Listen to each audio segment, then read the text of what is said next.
Imagina só ter uma dívida tão grande, mas tão grande que seria impossível de pagar. E, de repente, ela fosse completamente perdoada. Exatamente sobre essa ideia poderosa que a gente vai conversar hoje. Vamos mergulhar no conceito de uma dívida espiritual que foi simplesmente cancelada. Tudo com base numa passagem bíblica incrível. Deus e Nós apresenta Proclamação às Nações. A pergunta que vai guiar nosso papo é essa.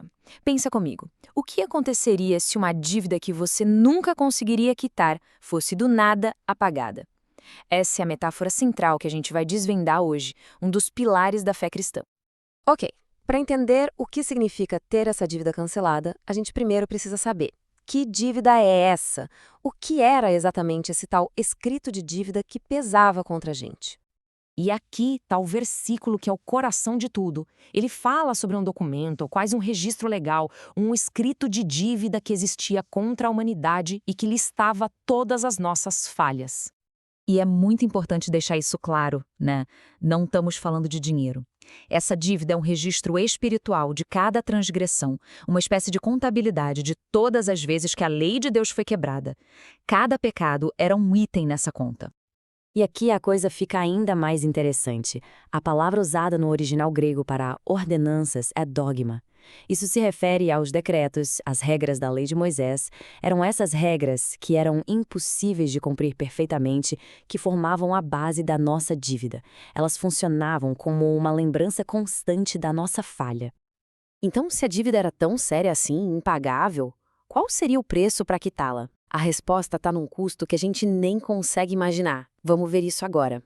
Pois é, cancelar essa conta não foi um ato simples, não foi de graça. Exigiu um pagamento de valor infinito, um sacrifício poderoso o suficiente para cobrir as falhas de toda a humanidade de uma vez por todas. E esse preço foi pago de uma forma muito real, muito física. O sofrimento de Cristo é detalhado, os açoites que rasgavam a pele, a coroa de espinhos como uma zombaria, o derramamento do seu sangue e, por fim, a morte na cruz. Cada um desses momentos foi parte do pagamento da nossa dívida. E aqui está o ponto central de tudo, o princípio da substituição. A ideia é essa. Cristo, o único justo, o único sem pecado, tomou o lugar dos injustos. Ele pagou uma conta que não era dele, no nosso lugar. Mas como exatamente essa dívida foi anulada? O ato final de cancelamento acontece num lugar bem específico e de uma forma extremamente simbólica e poderosa, pregado na cruz. Agora, se prepara, porque a palavra grega usada para cancelado aqui é incrível. É exaleipo, e ela é muito mais forte do que simplesmente pagar. Significa obliterar, apagar completamente, destruir. A ideia é de uma aniquilação total do registro da dívida. Exato. O registro das nossas transgressões não foi só guardado numa gaveta ou arquivado. Ele foi completamente destruído, pregado na cruz, como se fosse uma prova pública para todo mundo ver que aquela conta foi anulada para sempre. O processo todo pode ser visto em 3 etapas bem claras. Primeiro, a transferência. A dívida que era nossa foi legalmente colocada sobre Cristo. Segundo, o pagamento. O preço foi pago com o seu sangue e sacrifício. E terceiro, a anulação. A conta foi permanentemente destruída na cruz.